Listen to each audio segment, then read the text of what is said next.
What is the most impressive competition you've entered? I took part in an eloquence competition organized by my university last year. What was it about? The competition was to find out the best public speaker in the university.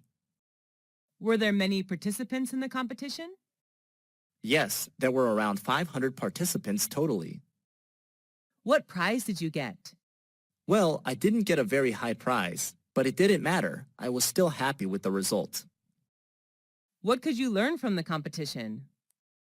I learned the way to develop ideas for a speech besides some body language tips in public speaking.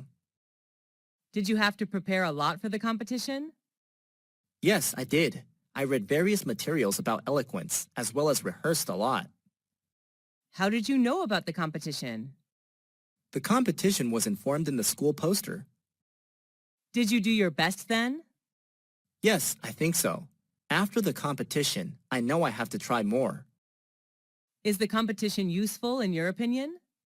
Sure, it helps students learn soft skills as well as become more confident in life.